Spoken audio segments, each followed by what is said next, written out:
Ra Hogan for the Boxing Voice. I'm delighted to be here in Kent with Lewis Southgate, one-time amateur standout and two-time amateur standout and soon to be professional debutant. How are you, Lewis? I'm all good, thanks mate. You? Fantastic. You had a good Christmas and New Year? I did. A nice quiet one. It's obviously 6 weeks to go, first one. So nice and chilled one this year round. So you've been training all the way through the holiday period? Training. Yeah, I think we come down here on Christmas Eve was the last session. Went for a run on the Christmas Day. Had obviously the rest of the Christmas off and then straight back to the gym on the Monday. So busy. Good man. So, as you said, 6 weeks away from your professional debut. Well, just tell the fans a bit about your amateur career. What have you achieved so far? How long have you been boxing? Well, I started boxing when I was 9. Well, tell a lie, sorry. My first boxing gym actually got turned away when I was 9 years old by my first boxing coach. Told me to come back on my 10th birthday. So, Dad brought me down on my 10th birthday, and then that was. How old am I now? 22 when I was 10, so 12 years now I've been boxing for as an amateur. In that time I think I had about around 72 amateur fights, won 2 national titles, won a few gold medals at some box cut competitions. But yeah, boxed a lot of very good boys, very high level, so been learning away. That's fantastic. So in your amateur career, did you fight any big names that we might have heard of? I think of the ones that have turned professional now. I boxed somebody who just made his pro debut now, not too long ago though, Charlo de Freitas. I boxed him when we was kids. A few other names, Nico Levers also just turned pro with MTK that I've seen. There's loads. I think it's top of my head. It's a long list. And you're going to turn pro at Super Bantamweight, I believe. Super Bantam, yeah. Okay, it's interesting to see the difference in how boys increase in size, because Shiloh's now fighting at super lightweight, so he's a lot bigger than you. I think we boxed when we was about 50 odd kilo. I ain't moved, I'm still the same. I ain't grown since I was about 15. Oh. I mean, Super Bantamweight, what a red hot division domestically. Yes, you see, I mean, you look at the top 10, there's a couple of veterans who are surging late, like Cunningham, for example, who upset Brad Foster and Yafai. But there's quite a few youngsters coming up. I met Shabazz Masood a while ago, and then there's obviously guys like Will Corley, who's just turned pro. I've done quite a few rounds with the top boys in the division, like for example Chris Bulk, he's got the WBC international title. I've also done some rounds with like Ramaz Mahmood, who just boxed for the English title against Jack Bateson, I think he was boxing. But I've been around the circle. I've sparred the likes of like Lee McGregor, Jack Hillier down in McGregor's gym. So I've been around. I've been sparring all the top boys. Mm-hmm. And how do you think you cope with all of those illustrious names? Sparring. So I mean, like you have your good days, you have your bad days, of course. But I more than hold my own with anyone I get with. Good. 6 weeks away, pro debut. How are you making the transition from amateur to pro? You changing your style up? Well, I've always thought, you've probably heard this a lot of times, but I've always thought my style suited to the pro game. I also like to set my feet a little bit more, let the shots go. But I've been training with my pro coaches now, Lee Page and Chris, for a long time. So just after the first kind of lockdown, we got back into training, and that was, how long ago was that now? Over a year ago now. So I've been training over a year as a pro, going down different pro gyms, sparring. But I think naturally the transitions come naturally to me. I feel good. I feel like I'm liking it. I like this a lot more than the amateur game. So obviously amateur's more about the point scoring, moving your feet, whereas I like to stand still a little bit more, move my head, and let my shots go. Since the pandemic started, were you active on the amateur scene in the past 2 years? Because I literally come off winning the national title for King Gloves in the December time. I then boxed in the February time. It was a club show. And then, when did we get the lockdown? In the March, wasn't it? And then that was it. So I was planning to go into the senior elites, get them. I wanted to box for England. I still had a lot of ambitions as amateur. Obviously, I've lost them 2 years. So getting on a bit now. So 23 on Friday. Got to get going. Is that why you made the decision to turn pro? Because You thought, well, Yeah, lost a year. Get going. Yeah, I've seen a lot of the boys I've been boxing like smashing it on TV and stuff. So I thought I'm not on a bit of that. I want to get in there. What's the hardest thing been in terms of you're changing your training and style and for the pro game? So the training, the style's not changed too much, but the training's obviously more intense. It's a lot more like science behind it, like especially like the strength and conditioning stuff we do. So I never really did a lot of that before.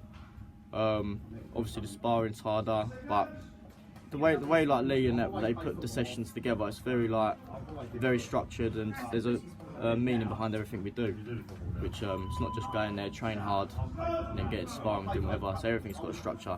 It's good. You mentioned you've been around the circuit. I wonder, I mean, I've certainly heard in America this happens a lot, but when you fight or spar with some established pro, Yeah.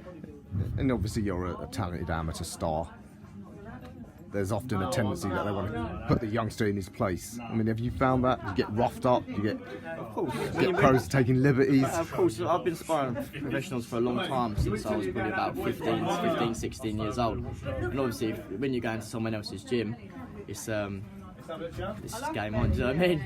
But obviously sparring, and we know what we're here for when we're sparring. So, but that's good. How do you see the domestic scene around bantam, super bantam? Who do you think's the best? What, domestically, so? Domestically. Obviously, bantamweight, you've got lots of like Dennis McCann coming through. Obviously, like I mentioned before, Lee McGregor. Super bantam. Obviously, Brad Foster's at the top, I suppose. Yeah, Jason Cunningham's at the top of the division there. I think who else is coming through? There's a few boys at Super Bantam. Yeah, Shabazz Masood, Yeah, Chrissy Pork, as you mentioned. All them boys, yeah. But obviously, most divisions, there's good boys in every division. So there's no easy route, in my opinion. Especially at those lighter weight classes. Of course, yeah. And you keep an eye on the world scene? Yeah, I do. Yeah. Super bantam, another red hot division. Who's the best? Steve Fulton or Akhmadaliev? What was Akhmadaliev? That's the little. He's the matchroom fighter from Uzbekistan. That's it, They're yeah. both unified. They've got 2 belts each. Because Fulton's with the PBC, Yeah. it'll probably never be made, but you'd want the That's the big undisputed. fights never happen, did they? Very rare. I don't know, but very good. Both very good. At the top of the game. That's where I want to be. So yeah, I mean, coming on to yourself, as you said, pro debut coming up. Your opponent is actually already established, Stevie Maguire. Yeah. Do you know much about him? He's a journeyman, but he has actually upset one debutant last summer. I was actually at that fight in Sheffield. Right. So Yeah, he'll come to win. Yeah, of course. I haven't seen too much about him. I've seen a little bit on the internet. I know he's boxed a man that I boxed in the amateurs, Brad Strand. We boxed each other as amateurs, and I see that Brad beat him, didn't he? I think he's boxed a couple of boys that have come off the GB squad and that. So I know I've seen him in his game, and he's come to win. But that's what we want. That's what we want, 100%. So you're not looking for a dozen knockovers? Of course not. No. There's pad records. I don't believe in all that. I just want to get straight in there, get the belt straight away. Go for it. I don't want no waiting about. So I mean, like a lot of fighters, obviously been frustrated this past year, not being able to be active. So Yeah. it's great that TM14 put this promotion on early on in the year. Let's hope it doesn't get Yeah, no, put back because 100%. of And these I'm thankful restrictions. that they've got me on the show as well. Because obviously, by the time the fight comes around, I wouldn't have competed for 2 years. It'd be 2 years since I boxed an amateur, so I'm very grateful that they've given me the opportunity to get on the show. And in an ideal world, for your first year as a pro, how often would you like to be fighting? I want to be by December time. I want to be allowed out at least 5-6 times. I think that realistically we'll be able to manage that. Obviously, with my management is very good, like MTK. I know that they'll do the best for me. Yeah. And what sort of level do you think you can be at by the end of the year? Do you think you'll have moved up to 6-rounders by the end of the year? Yeah, 100%. I want to be boxing. 2023 comes around. I want to be boxing for titles. No doubt about it. So you want to go the traditional route, sort of southern area first? English, get them all. Yeah. Collect all the belts on the way up. I mean, you're young, of course, there's no rush, but you do have that amateur background, so Yeah. you don't need as much sort of sort of learning sort of fights, as others might. Yeah. So now I can't wait. So, I mean, that's the short-term goals. Long-term, you said you want to be at the top. Dream, I'm sure every fighter dreams of getting to the top, world You title. have to. If you don't want to be at the top, there's no point of being in the game. And Can't settle for nothing less. if you give me a dream scenario for you, say 4 years from now. 4 years from now. Who would you like to fight with, and where? 4 years time from now. Anyone who's got a belt at a time. Nice. Las Vegas, wherever. Just want the belts. Nowhere local, like say in Maidstone or Gillingham. No, of course. Obviously, that's where I want to be at the first, but I want them big stadiums, the big venues, where everyone knows, thousands of people, live TV. That's the dream, of course. Yeah. Okay. And since you've turned pro, like you said, you're with MTK. Are you able to do this full time? Have you got like sponsors? No, so what I do for a job a minute, I work for a company called Olympia Boxing, and what we do, we work in different schools around Kent and Kent area, providing boxing for schools and community sessions. So I'm doing that full time still, but with doing that work, obviously I'm not grafting, I'm not waking up early in the morning doing hard work, because when I was doing that back as an amateur, I used to work hard going like on building sites and stuff, go to the gym. By the time you get to the gym, you don't want to train. So with this job, it allows me to obviously I'm doing boxing all day, I come to the gym, I feel fresh, I'm ready to train. So I'm able to still train twice a day. So it helps me out a lot.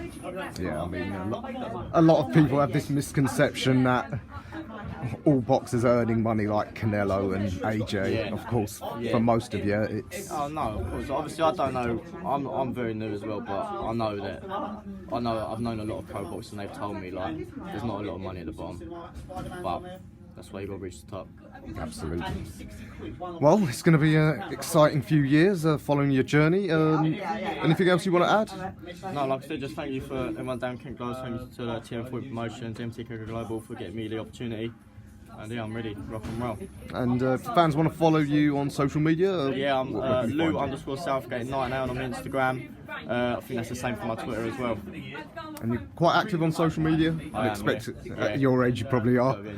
Yeah. Fantastic. Okay, Lewis, well, thanks for your time. Thanks for speaking to the Boxing Voice, and thanks for coming we look forward to following your career. Cheers, thank you. If you enjoyed the video, feel free to hit the like, subscribe, and share. As always, if you want to support us to the next level, head over to the patreon.com/ThaBoxingVoice. We have tons of exclusive from Border Wars, Untitled, betting shows, the list goes on and on and on. But in addition to that, if you guys have questions for fighters, trainers, and promoters, this is where you can submit them. We will run out, get these questions answered, and put it back on the show just for you guys. Appreciate it.